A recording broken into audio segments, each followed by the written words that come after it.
Third Taiwan special episode for the week. Okay, I said I was going to talk about let's see what's going on with Trump, with narcissists and depression.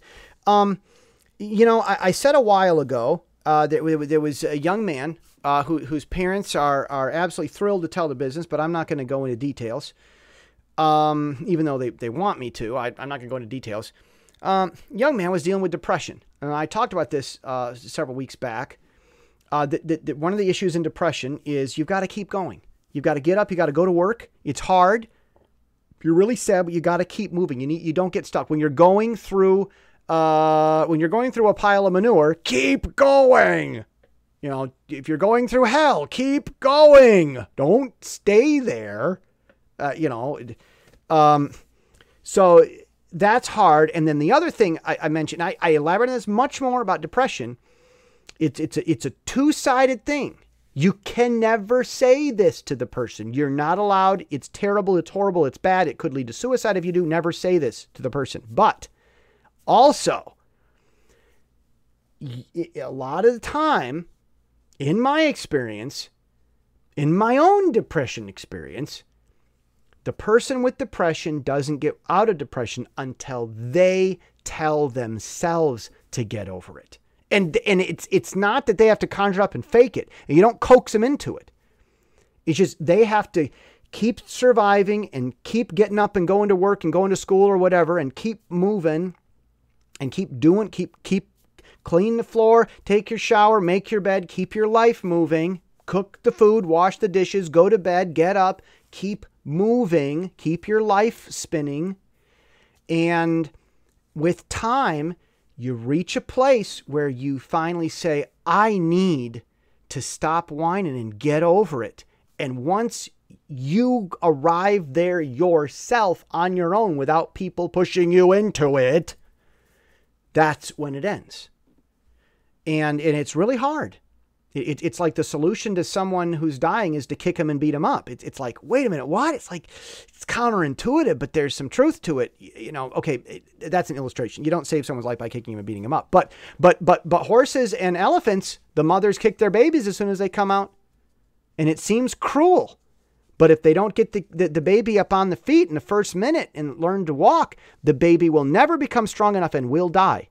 If you don't, it's kick the baby or kill it. And killing is the cruel thing. And it's hard. Life is hard. And the other thing about it is there's blood all over the place. Because the baby just came out. There's just blood everywhere. There was a video of an elephant giving birth. All this blood comes out and the baby falls out. And the elephant starts very gently, but kicking at, poking at the baby with her feet until the baby elephant stands up. It's like, you got to get up. You got to get up. You got to get up. Got to get up. Stand up. Stand up. You can do it. You got to do it. Stand up. You'll make it. Other factors were telling in this situation, getting the kid's dad involved. Have you told your dad you're feeling depressed? Yeah. Let's just talk about it. Yup. Depression is real. Yup. It's real. Okay. All right. We talked about it. Dad knows you're not alone. You're not the only one that knows this. Isolation, Isolation's dangerous. It's predatorial. Predators want to isolate, cut you off. And depression it's like a predator. It wants to cut you off from others, make you think you're alone. If people just know you're depressed, that right there will help a lot. And then the other thing was telling the kid, when people tell you you're worthless, they're wrong. You are not worthless. You are not a mistake. You are not stupid. You are not mostly messed up. You're not the basket case the rest of us are tolerating. That's not true. You got stuff to work on. Everybody does. But it does not make you special. Everyone's got stuff to work on. And you are not by far more messed up than all the rest of us in just a lost cause. That's not true. Don't believe people who talk to you that way. Don't believe the idea. You're not a waste. We need you. The world needs you to be you.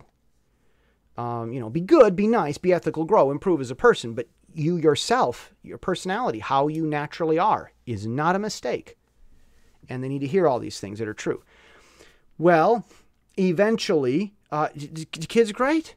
He survived. He's happy. And he keeps working. He got fired from a job. That woke him up and made him grow up, and he's more mature and happy for it. And he gets along with his parents, and it's just amazing. It's miraculous. All right.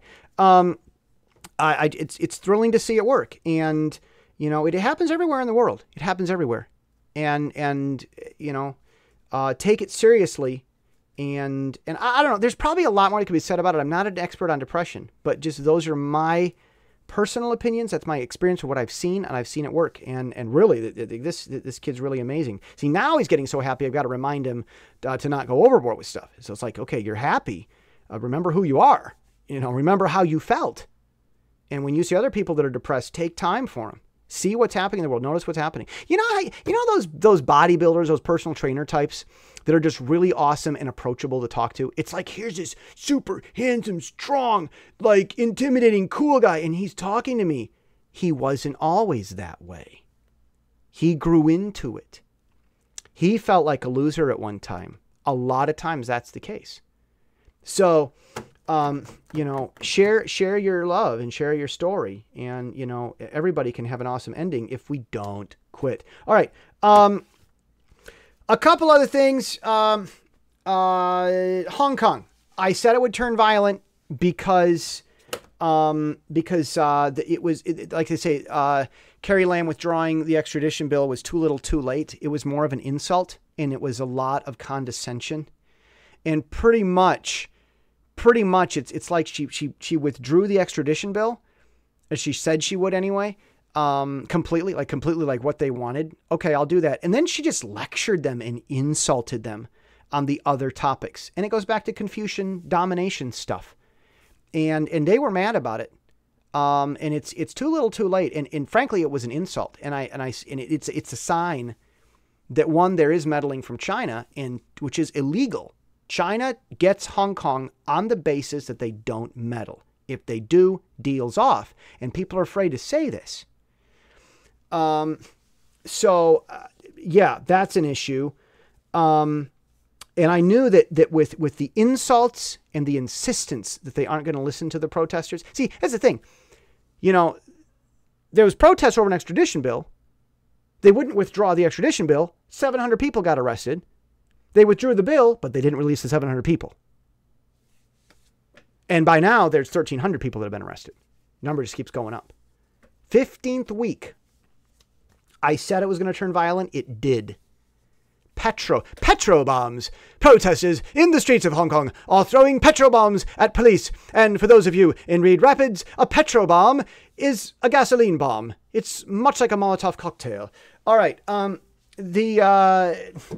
Well, Hong Kong is British, so it's called a petrol bomb. They're throwing petrol bombs. They're Molotov cocktails. Okay. A narcissist.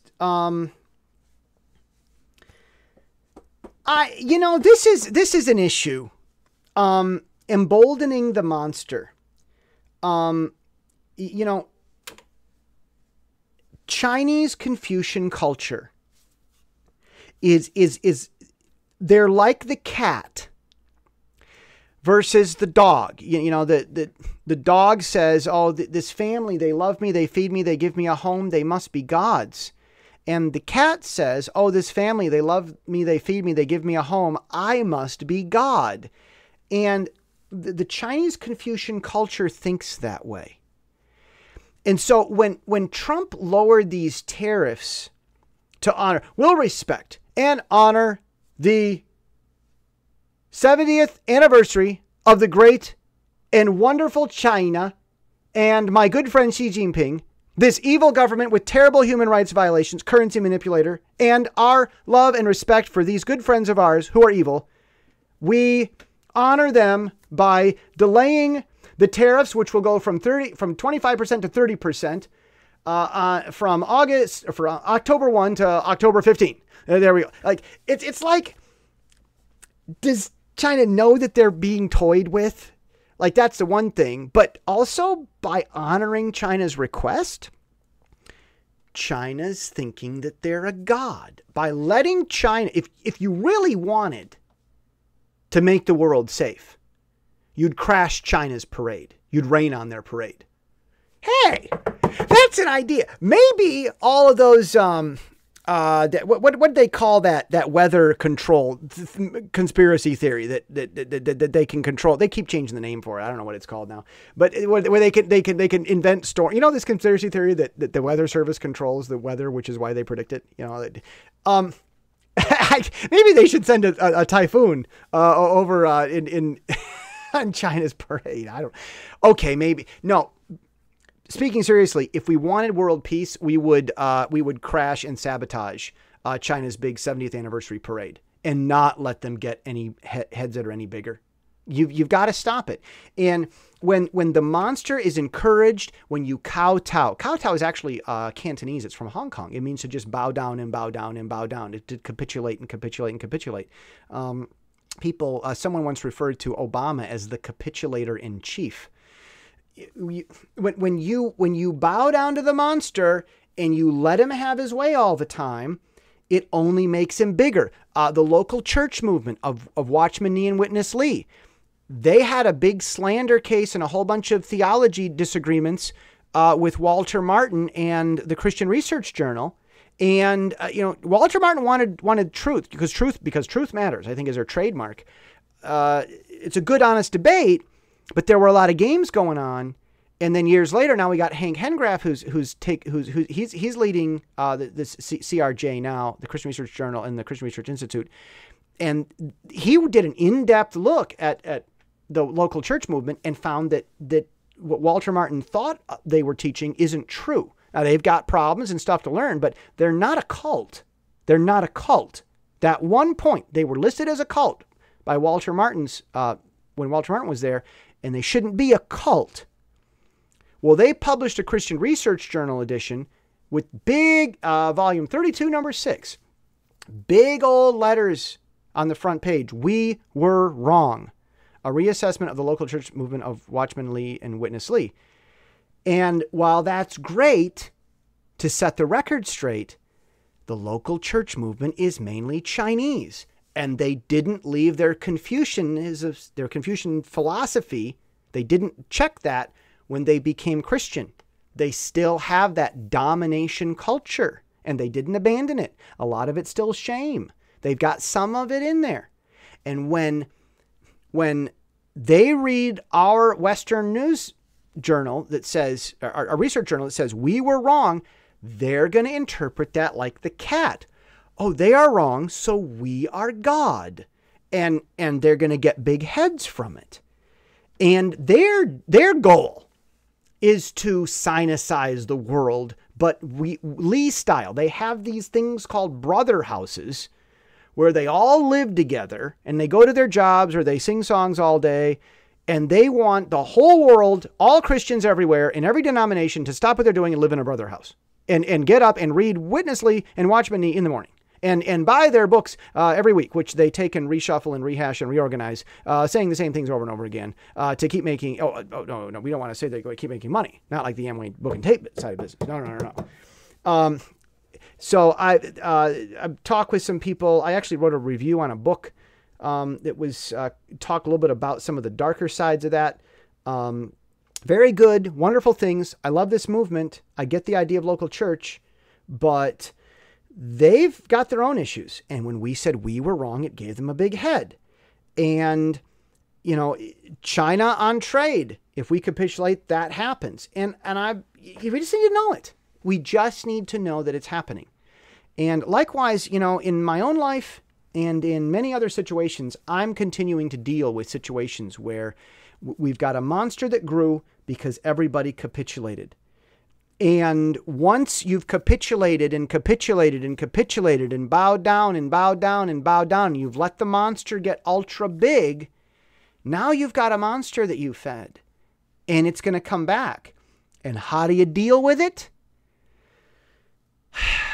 Watch how Trump deals with China. Talking about issues one little tiny bit at a time, making noises so that other people start to wake up slowly to the issue so they don't have too much shock when the crud hits the fan. Freedom of navigation exercises. We're going to exercise our rights and no one's going to tell us not to. Deal with it and have them get used to it. You don't want to have the American Navy nowhere in sight and all of a sudden come sailing right through town or through Dodge. All of a sudden, you got all, if the whole cavalry all of a sudden marches through Dodge out of the blue, they're going to think it's an invasion. You got to have U.S. Navy ships out there, around, here, there, everywhere. So it's a normal thing, so it doesn't trigger the nuclear alarms. You know, that's a thing. Freedom of Navigation Acts. They sail our American warships past these Chinese islands, and it really irritates the Chinese. But they're used to it. So it's less shocking and less likely to drive them nuclear. So, you know, there's brilliance in how Trump is handling this monster that we created. And a lot of it just has to do with exercising your right to exist and to be respected, to expect reciprocal respect. And Taiwan's government did that, as you can see in the headline behind me. Just this past Friday, I believe the law was passed, or the policy was signed. That is the Taiwan special for the week. See you next.